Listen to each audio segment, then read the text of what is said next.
The Territory election is also looming. Voters will head to the polls in August. The Country Liberals will be launching their campaign this time next week. I spoke with Northern Territory opposition leader and member for Blaine, Terry Mills, at his Palmerston office earlier today and asked him whether Robert McLeod's assault conviction was an embarrassment to the local community. Well, if we want to dwell on that, I think what we've seen in Canberra earlier this week is also embarrassing, but it doesn't mean, therefore, that we should get away with the federal government.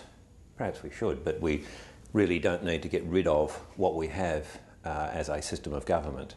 We need to recognise that and learn from it. But the actions of Robert McLeod, I mean, is it acceptable, coming from being the leader of a party that says it's tough on crime, is it acceptable to have a leader in the community with 2 convictions of assault?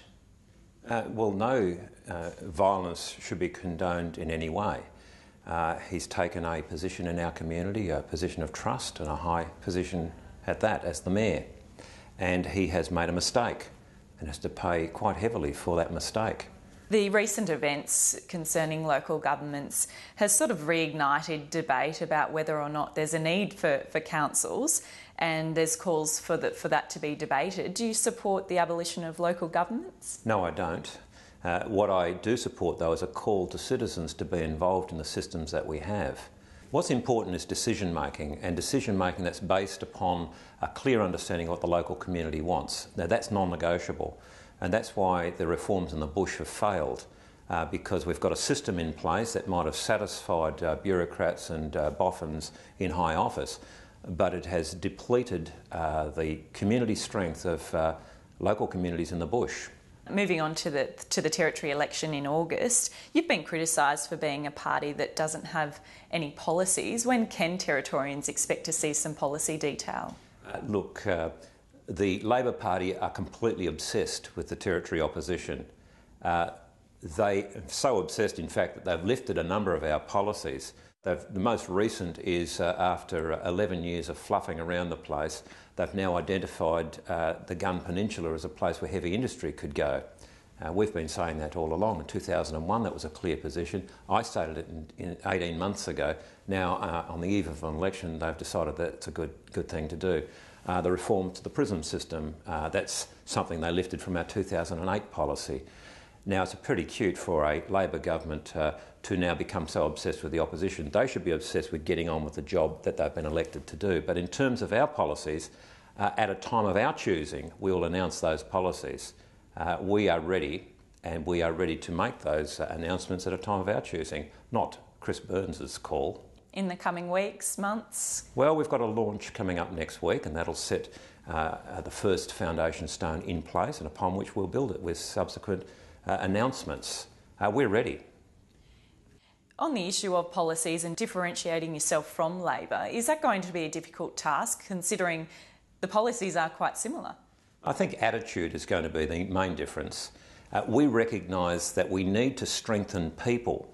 The Labor government seems to have this misguided faith that it's systems and it's large organisations that solve problems. They seem to put their faith in spending money as an achievement. We believe that you've got to strengthen people. It's people that actually make the difference. The Country Liberals President Sue Fraser-Adams says the party will be rolling back many of Labor's reforms if it wins office. Can you outline which of those reforms will be rolled back? The most significant one is the banned drinker register. That is an instrument that has served to inconvenience responsible drinkers and discourage them, and provide no effective intervention at those that are causing the concern. That will change. We'll direct our attention to those that cause the community problems and intervene most directly at that problem. That's the most important one. What about pool fencing and speed limits? Will they be rolled back? We have an issue with pool fencing. I mean, you're asking us to unscramble eggs. What we will do is to make sure that the decisions that we make now are ones that actually make sense and will get our public policy right.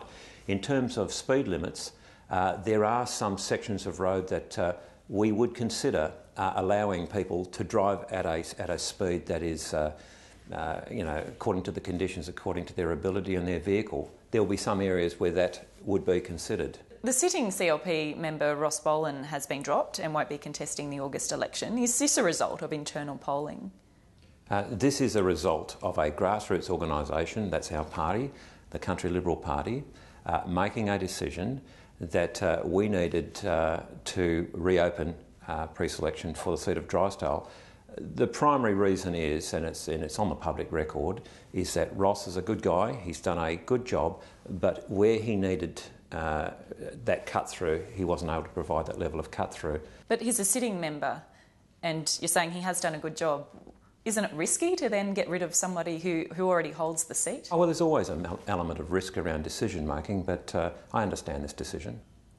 Terry Mills, where do you think the coming election will be won or lost? Is it going to be one in the bush, or is it going to be a city election? I sense there is movement right across the Northern Territory. I sense that there is a desire for real change. I am aware that that expectation is causing people to look to the Country Liberals. I don't want to let those people down. Terry Mills, thanks for talking with us. Thank you.